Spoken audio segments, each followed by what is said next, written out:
Hey everybody, welcome to Nerdy AF. This is Kayla and I'm accompanied by... Bench.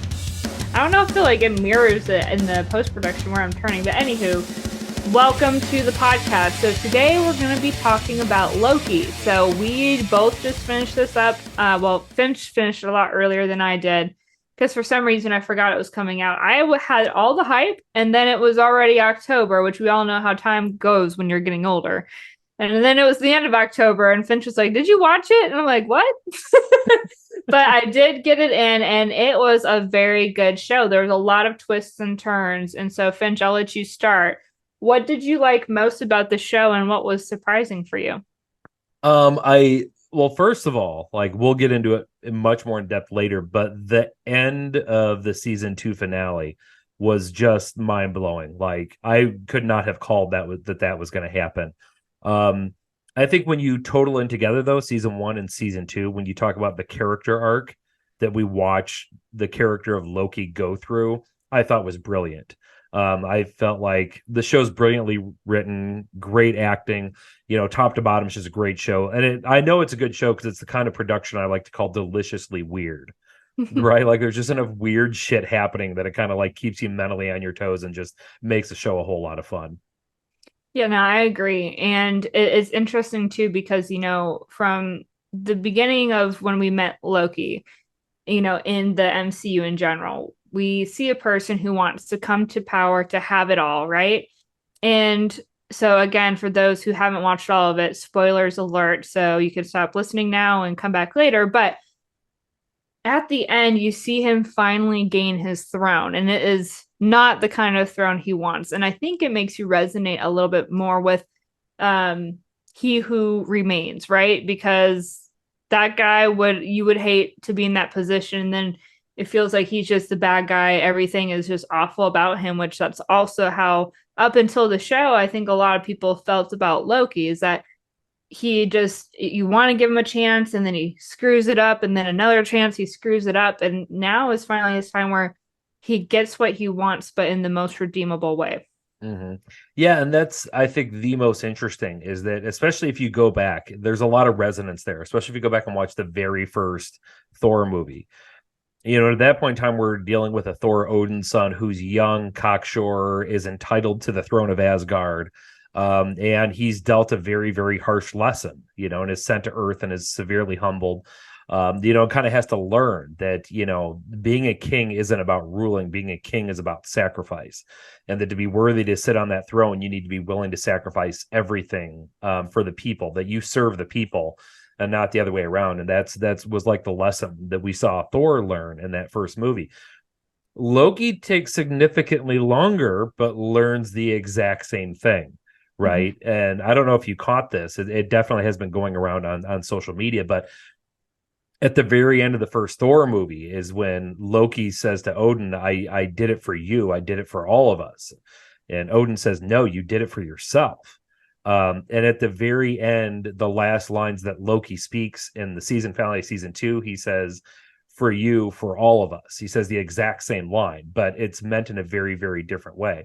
Now, supposedly that line was improvised by Tom Hiddleston, that was his idea to put that line in there, because rather than saying, I did this for you, meaning taking the throne of Asgard and trying to destroy all the frost giants, was clearly just, being a sociopath and just wanting the throne for himself, versus I'm going to be alone sitting on this throne for all of eternity, purely so that uncountless trillions of people can live out their existence.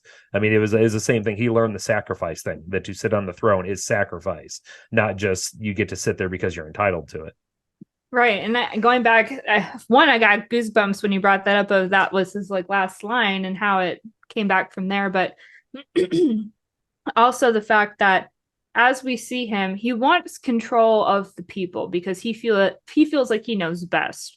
And he wants to be seen. He wants to be appreciated and adored and respected. And he's literally in a position where no one, besides for the people who experienced it with him, will ever know. Mm-hmm. And I think it's so sad, but also so just, unfortunately, because, okay, here's the consequences, the dark side of leading and ruling. And that's why He Who Remains was like, I don't want this position anymore because it is probably arguably the worst position you could have all alone. Mm-hmm. Um, so I'm curious too because I know with the ends of a lot of contracts for everybody, if this will be Tom Hiddleston's step out into different careers where this is the chapter being closed, or really what that's going to look like. I think right now it's unknown. I think that if it was the end, it's a fitting end. Mm-hmm. I definitely want to see more Loki, even if it's cameos, you know. People get upset with me when I say this, but I feel like when it comes to the MCU, as a whole, there were two absolutely spot on casting. And that was Robert Downey Jr. as Tony Stark and Tom Hiddleston as Loki. People say, oh, what about Chris Evans? Like, okay, yeah, Chris Evans is great, right? He makes a great Steve Rogers. But if you were to roll back the clock and they cast somebody else and that person did a really good job today, you wouldn't notice. But Tom Hiddleston as Loki is just so incredibly perfect, which is great. He actually auditioned for the role of Thor in that movie. And they ended up giving him the role of Loki, which was like perfectly fitted for him. Um, I want to see more Loki. I just hope they don't screw up his storyline if they do it. You know, him sort of sitting there now is what's known as the god of stories and sort of somebody who sits there and can see all the timelines and see everything that's happening. If any, you know, any future MCU production, you know, if there's some issue with the multiverse or they need to find out something what's going on, there's some way where they like come to Loki's Thor and consult him or ask him, you know, that could be, or even him being able to whisper through timelines and sort of like give the Avengers hints like, you know, by the way, you know, kind of like as a watcher kind of thing. I don't know, you know, contract wise, I think his contract was up, but I think he said publicly that he's not opposed to coming back. Right. So, That is pretty cool. And I think we could see him in, he part of his powers is duplication, right? He could potentially project himself into those timelines to do just that.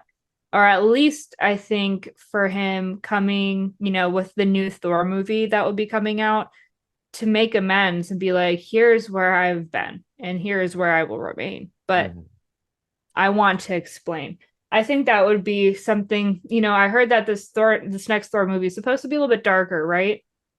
Which I think is definitely needed. And for Thor to maybe come to terms with he technically has lost his brother now, officially. Mhm. Um, I think that will be interesting to see it play out. And I'm really excited for that movie. I've loved most of the Thor movies. The last one wasn't the greatest, but it wasn't the worst. I've seen way worse movies like Sharknado, but Blasphemy.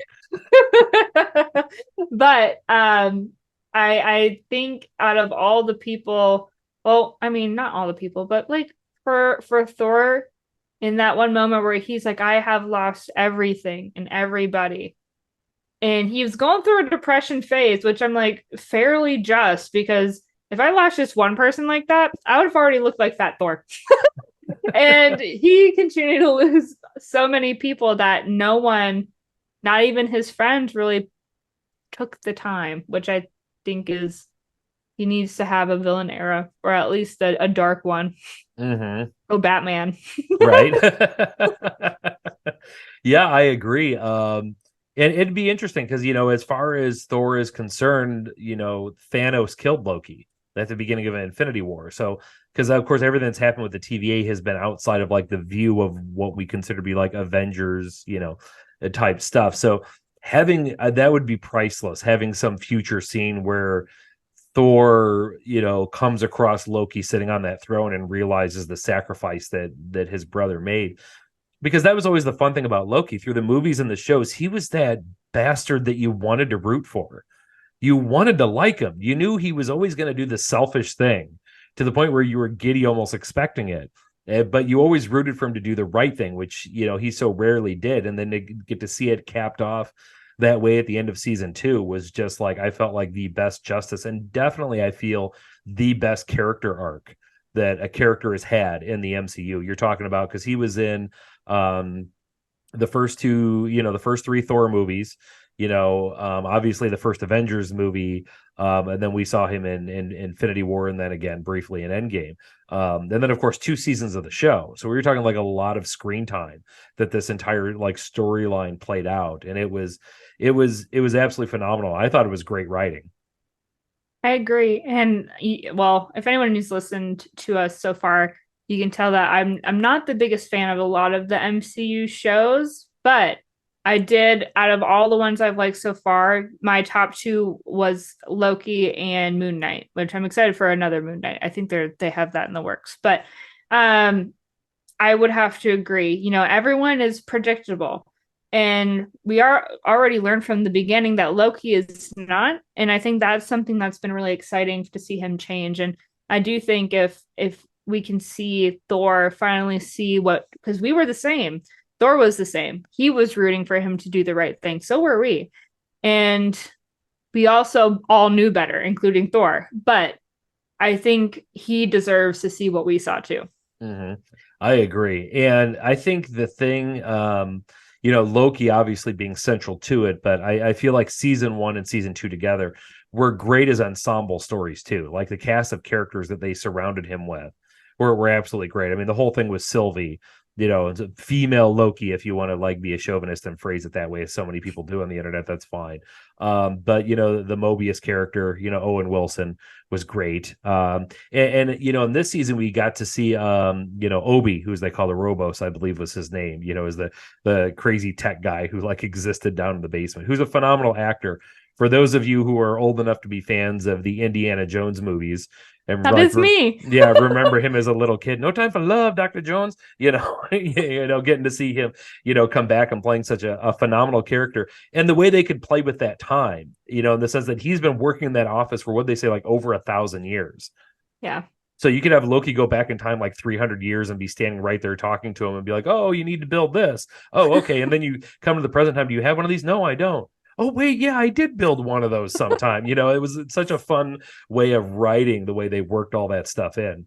No, I agree. And I'm someone who my hidden power is not really hidden, but I'm really good at identifying voice actors. I could be looking at them and be like, I have never seen you once in my life, but if my eyes are closed and I'm listening to him, I'm like, oh yes, you're from the hit movie. And when I heard him speak, I just got hit in the face. It's been a while since I've watched Indiana Jones. I'm like, I know exactly who you are and where are you from with the what's the word, the cadence of his voice. Mm-hmm. I was like, this is awesome. Which I'm not really good with names or their faces, like I said. So I could have seen it and been like, I don't know who that guy is. Even fucking when I hear some popular actors or actresses, I'm like, who is that? And people were like, from this movie. I'm like, which one was he? So when I heard him, I was like, I know exactly who you are. And that was really cool to see him in that kind of role so many years later. You know, with the show, tell me what you thought about this, because when there was the line that Mobius was saying with Loki, where he's like, I'm curious about what was so dangerous about me that they pulled me out. I instantly thought he was gonna have a villain arc where I was like, he's gonna become dark, or at some point there was a line that he was going on that was really dark. And I thought that would have been the coolest twist to see like a dark Mobius, or to figure out like what in his past to see that come to fruition. But then when I see, oh, he's just a dad with two kids and some jet skis, I was a little disappointed because I thought that could have been such a fun twist to kind of keep it on, because Mobius, I at least think so, was a very likable, fun character. And I think it would have been interesting to hear more about him. Yeah, and it was I agree with you. And if you go to like the very very like first episode of season 1 of Loki, and they're talking about variants, and variants are very very simple. It could be something simple as you got a bottle of water one morning instead of coffee, and that created a variant timeline that needed to be erased. And so we never were, I think, shown what it is that caused Mobius to become a variant and therefore snagged by the TVA, but then mind was wiped and just, basically became a detective for him. It was a bit of a letdown. I agree with you on that. But I also felt like it made it heartbreaking Like he was It just a did. single father who was trying really hard just to like be there for his kids and raise them and go to work and keep the bills paid, and then he just got yanked away from them and got his mind erased and didn't even get to like experience them. And of course, as anybody would imagine, the horror of thinking that to those kids one day their dad would just vanish out of thin air, and what the trajectory of their lives took after that. Of like all of a sudden their dad's just gone, And so yeah, it was a bit of a tearjerker then at the end where he just wanted to stand there and just watch and just wanted to watch his sons grow and just watch himself being a dad like to these kids. Like if they were really they were working the tear sauce on that last episode, man. Like there were They some did. serious onions. They were just like cut the whole bag. Like let's turn it up a notch. I know. And Marvel, ever since Endgame, has not failed to make me cry with almost everything that they've put out. Um, and I was not surprised when I was crying at the end there. And yeah, it is. I feel like it was a little bit of a letdown because I was like, there's a lot of potential here, but Owen Wilson maybe didn't want to continue on past it. Like, this was, I got my Marvel foot in the door and I'm ready to close it. But I do think that it's really interesting because, like you said, there is that timeline where he was yanked away and his kids are, who knows what happened. I mean, think about real life. Mm-hmm. Maybe he might have been on the way to go get some milk. Right. And a lot of people can relate to that. They're just like, dang. And then they might have just been a-okay thinking dad is just one of them dads. But Yeah.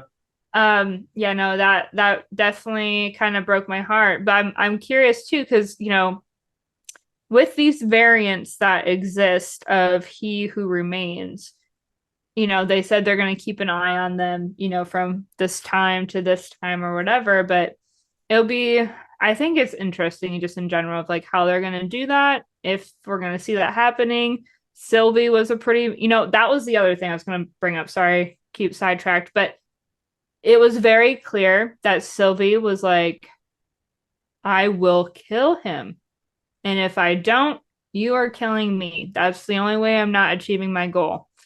And I was just thinking, like, why, if he can go back in the past, maybe it's only the past he's experienced, but well, actually, no, because he was able to see Mobius. But I'm like, why not go further to help resolve that trauma, completely change the trajectory? But maybe that's too much time messing. I don't know. Right. Yeah. Yeah. It was interesting the way they created themselves an interesting pivot point in the MCU at the end of this show, because we were sort of like post Endgame, everything was about like Kang, Kang the Conqueror, He Who Remains, and that they were building him up to be like the next big like Thanos for like the next giant phase of the MCU. Um, Jonathan Majors, who plays Kang and plays He Who Remains, has had some off the screen legal troubles. And I remember seeing that. yeah. And so there was the bit of the debate of whether Marvel was going to move away from that or not. Well, now with the way this show ended, they can created themselves a very easy pivot point, because now they're saying, oh, the TVA now exists to monitor versions of He Who Remains, variants of He Who Remains throughout the various timelines. And they even said in there, like, has there been anything? Oh, well, like, one of the variants made a bit of a noise on Earth 616, but they handled it. And that was Ant-Man and the Wasp Quantumania. Like, that's what that was referencing. So if they want to, they could put the lid on the whole Kang He Who Remains thing right there and pivot. I know there's been some rumors that they plan on pivoting to Doctor Doom, which would be fucking amazing. As well as some other things, rather than kind of, and could completely move away from the Kang thing altogether. Yeah, no, I think that's probably a wise choice. Although I did really like his role. Like he did a really good job, especially as his variant self, Timely, which I think it's funny. That's his last name.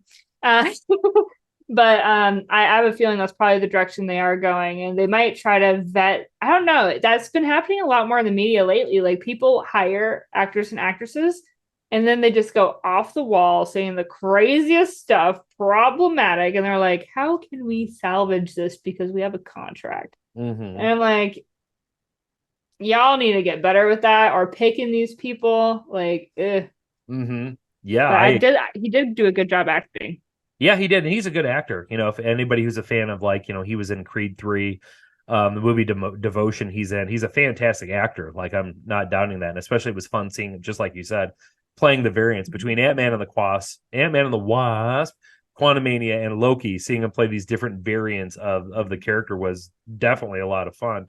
Um, but I feel like we would be remiss doing this episode without mentioning the pure level of creepiness of Miss Minutes and her going full psychotic, like lover I could ex-girlfriend be kind your of thing there. girlfriend. Yeah, like weirdly melding into the mannequin, and then we can really be together. Like, whoa, if that doesn't take me back to my 20s, I don't know what does. But good lord, that was well done. Dude, I literally cringed so hard. I was like, girl, you AI. Keep yourself in line. I thought that I stands for intelligence. Um, that was so weird, but also they're like, is she good now? Oh, I think so. Which it that was a open end too. So if they're going to be continuing with it, they have something to go off where maybe Miss Minutes is going to be. She knows everything. She's Mm-hmm. learned everything, which means as AI they can evolve. So that could be something that we see her as a villain or playing a role somewhere. But yeah, that one's hard to say. But with Loki, at the end of that episode, there was no after scene credit, right? Right.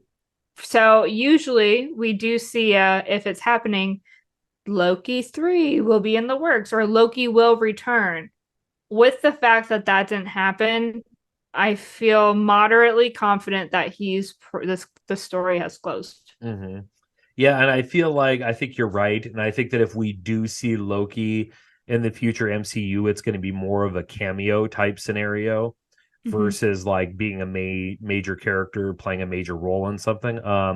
Which is bittersweet because like you understand like characters, not all characters, especially in something like the MCU, get to have a proper send off. Of course, we got to see it with like Chris Evans and Robert Downey Jr. at the end of Endgame, tearjerker again.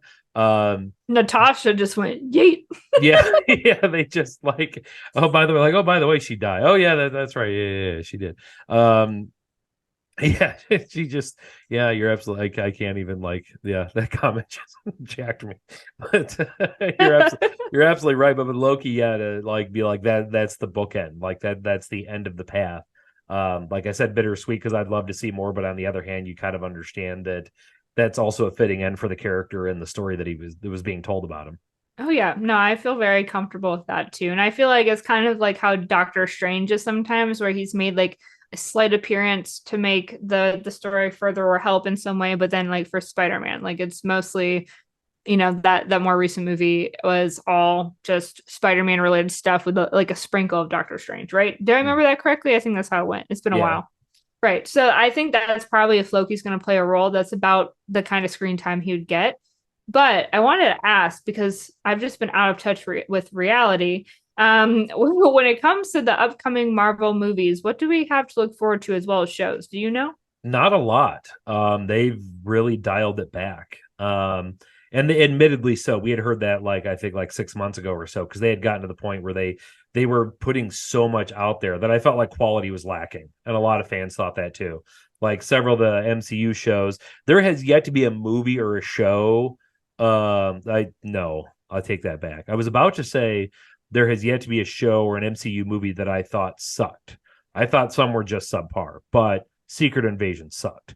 If you watch I haven't Secret even Invasion, watched it yeah, because I've just heard it sucked. and I didn't even finish it. And I knew they were going to do something different because I absolutely loved the storyline in the comics. But the way they had stuff set up in the MCU, you knew they were going to have to do it differently, and that was okay. And I love Samuel L. Jackson.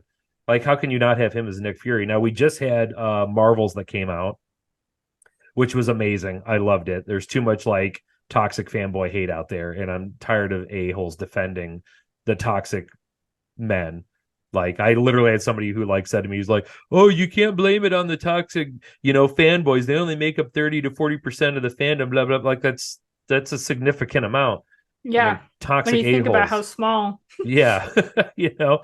Hmm. Other than that, I'm trying to think of what we got coming up. Not a lot. We're still not confirmed on a lot of the Disney Plus shows. Okay. Like Yeah. there's I'm rumors out there, but there's not a lot confirmed. I'm looking right now. So it looks like we have um Untitled Venom, Let There Be Carnage sequel. Yeah.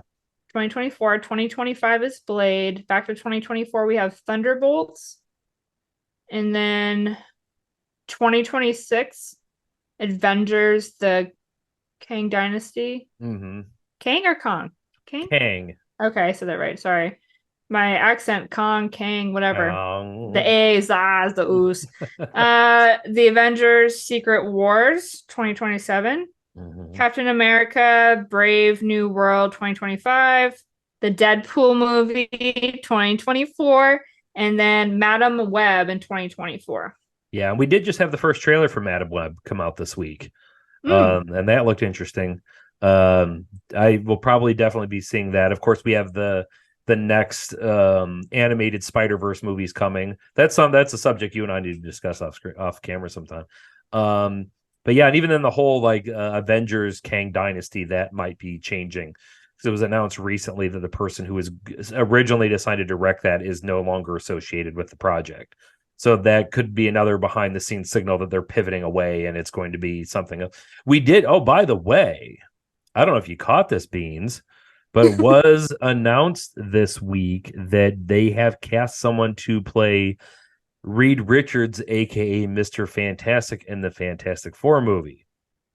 Did you hear about this? I didn't. Who is it? Do you know? Pedro Pascal, Daddy Mando, Daddy Mando.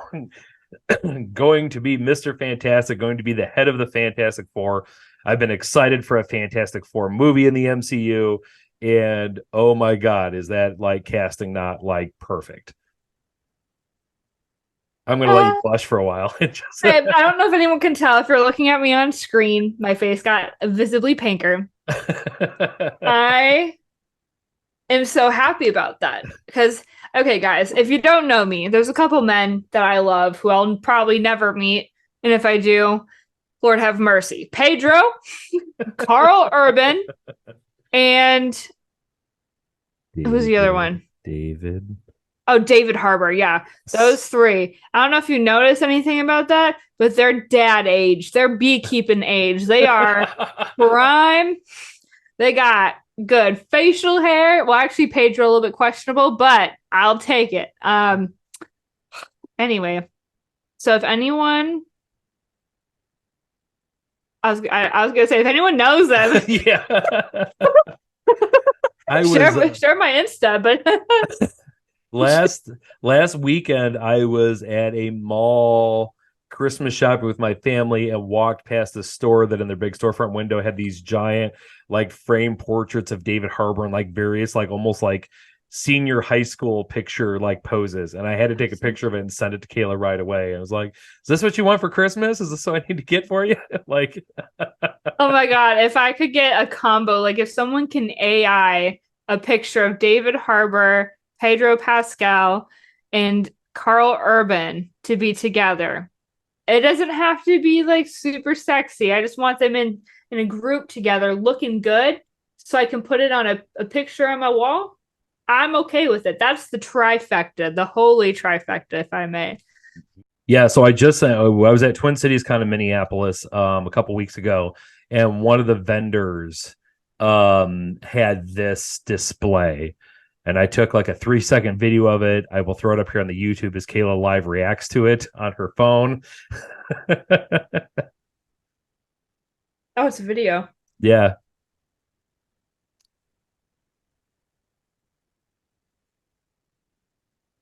Ah. If it's a standard queen, is that a blanket or a comforter? I think it is a big, gigantic throw. It is a massive throw with Pedro Pascal that says "Daddy's here." Oh, Let Daddy I hold can't. your head. Can you see it? Yeah, I can see it, but I'm trying to get it so people can see. But that would require me. Oh, I'll flash it up on the screen when I do the editing for the YouTube video. So Yeah, do But that. yeah. That's beautiful. Yeah, I don't know what it is. I'm just like every other basic white girl who just loves Pedro Pascal. But my affinity for Keith Carl Urban. I almost said Keith Urban. Whoa. Not him. That's a bit God. different. That is not in my arsenal. And David Harbour, like that's fine taste right there. That's an acquired taste, I feel like, maybe for some people, or maybe it's my mentality of a middle-aged woman. Either Mm. way, I appreciate finery and those men are it. So I do like it. The best of us age best with time, just like fine wine. I'm not lying about that. that is so true. As soon So as a man hits 30, I'm just like, once those couple of grays start coming in, and there it goes. oh my God, I know. Like, Brian has grays on the side of his hair, and he's like talking about getting his hair cut so that they're minimal. I'm like, no, keep it long. You're giving me some Doctor Strange, and I'm here for it. I am a dehydrated bitch. I am so thirsty for apparently, men with grays. They don't let me out the house often. I have my grippy socks on, and sometimes I look out the window for some sunshine, but that's about it. And it's just a picture of all my favorite men. You went to a place there.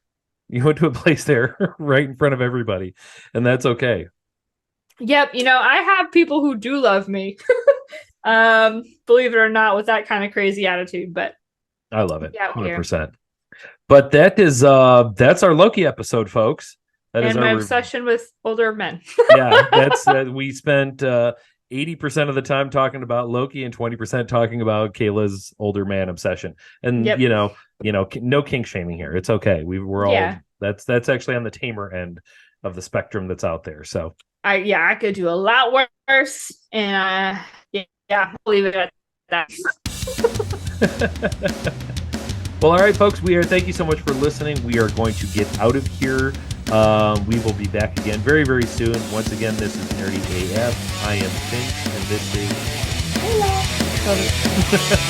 Bye, all guys. right, peace out.